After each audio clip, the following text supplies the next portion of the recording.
আলোচনাটা শুরু করি। আসসালামু আলাইকুম। বিশেষ করে কিছু নেই, আপনারা সবাই জানেন কি হয়েছে। তো আমার কাছে একটা জিনিস মনে হয় যে বর্তমানে আমাদের যে জেনারেশন, এই জেনারেশনটাই তো মেইনলি নির্বাচন, প্রশাসন, আইন শৃঙ্খলা বাহিনী এগুলোর শীর্ষ নেতৃত্বে আছে। সো আমার ধারণা হয় যে অ্যাকচুয়ালি আমাদের প্যারেন্টসরা, মানে আমাদের এই জেনারেশনের প্যারেন্টসরা অ্যাকচুয়ালি আমাদেরকে সততা কি জিনিস এটা আমাদের আমাদের ভিতরে অ্যাকচুয়ালি প্রবেশ করাতে পারেন নাই। অ্যাকচুয়ালি যে ভোট যেটা হয়েছে,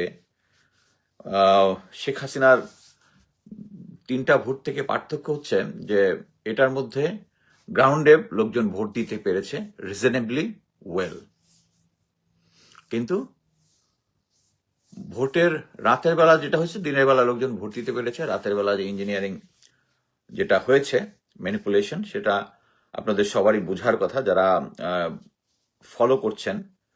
এখানে আমরা অনেকগুলো পেয়েছি যে রেজাল্ট শিট, যেটার মধ্যে ওভার রাইটিং করা, একবার এক এক মিডিয়াতে নির্বাচিতকে অনির্বাচিত বলা, নির্বাচিতকে নির্বাচিত করা, ব্লা ব্লা ব্লা ব্লা ব্লা।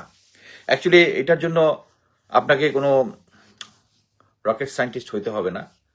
বাট আমাকে সে যেটা মানে একটু কষ্ট দিয়েছে সেটা হচ্ছে যে আমি তো বিএনপিকে সাপোর্ট করতাম, বিএনপির প্রেজেন্ট সিচুয়েশন থেকে চলে আসছি এবং এখনো বিশ্বাস করি যে দেশের জনগণ অ্যাকচুয়ালি ইন্ডিয়ান হেজিমনি, যারা ভারতের সাথে চুক্তি করে এসছে, যারা 59% ঋণ খেলাপিকে দিয়েছে, যারা আওয়ামী লীগ চলে যাওয়ার পর গ্রাউন্ডে চাঁদাবাজি করেছে, তাদেরকে ভোট দিবেন। এবং যখন লোকজনকে ভোট দেয়, আমি ভোটদার যারা যারা দাঁড়িপাল্লায় ভোট দিবে তাদেরকে আটকে দিয়েছে, দিতে মানে যাতে না যেতে পারে ভোট দিতে, সবকিছুই। বাট ফাইনালি যেটা হয়েছে, আমার কাছে খুব জিনিসটা অবাক লাগতেছিল যে আমি সেনাবাহিনী নিয়ে আশঙ্কা প্রকাশ করেছি এবং দ্যাট ওয়াজ জেনুইন, এবং শীর্ষ নেতৃত্ব নিয়ে করেছি, জুনিয়র অফিসারদের নিয়ে করি নাই। তারপরেও শীর্ষ নেতৃত্ব অ্যাকচুয়ালি খুব শীর্ষ নেতৃত্ব খুব সাপোর্ট করেছে এই ইয়াটা ঠিক করার জন্য। এটা আমার কাছে খুব অবাক লাগছে যে শীর্ষ নেতৃত্বর এরকম করার কথা না, কেন করতেছে? এটার কারণটাই হচ্ছে ফাইনালি যেটা রেজাল্ট নিয়ে যেটা করেছে। আমি যেটা জেনেছি যে যারা যারা বিভিন্ন কেন্দ্রে তো জামাতের ছিল, কি বলে, 11 জোটের যে যারা ছিল ওখানে এজেন্ট, তাদের কাছে তো ওখান থেকে রেজাল্ট সাইন হওয়ার পরে যে রেজাল্টটা তারা যাওয়ার আগে তো সবাই সাইন করেছে, ওটার একটা কপি ওদের কাছে আছে। তারপরে এটা তারা ইলেকশন কমিশনে পাঠিয়েছে। ওদের রেজাল্টের সাথে, মানে গ্রাউন্ড থেকে যেটা পাঠিয়েছে, এদের সাথে মিল নাই। এটাই কোনো জায়গা থেকে হয়তো প্রসেস হয়েছে। এনিওয়ে, মানে আমি শেখ হাসিনার 17 বছর, তারপরে 1.5 বছর, প্রফেসর ইউনূস খুব হাসি হাসি হাসি দিয়ে সবাইকে জানিয়ে দিলেন যে তিনি একটা ভালো নির্বাচন করবেন। তিনি একটা ভালো নির্বাচন করেন নাই। জনগণের ভোটের যে লক্ষ্য, যেটা এটা প্রতিফলিত হয় নাই।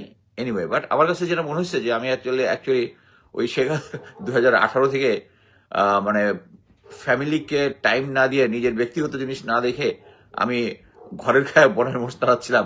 তো আমি ফাইনালি আজকে কনফার্ম হয়েছে এই ঘরের খায় বনের মোষ তাড়ানো অ্যাকচুয়ালি যদি হইতো যে বাংলাদেশের কিছু একটা লাভ হবে, কোনো লাভ হবে না। আমি যেটা বলতেছি যে আমরা যখন শীর্ষ নেতৃত্ব দেশে যারা আছে, এটা আমার জেনারেশন, এই আমার জেনারেশন যখন এই তারা অনেস্ট হতে পারবে না, এবং তারা অনেস্ট হতে পারবে না, এটা number of time proven, proven.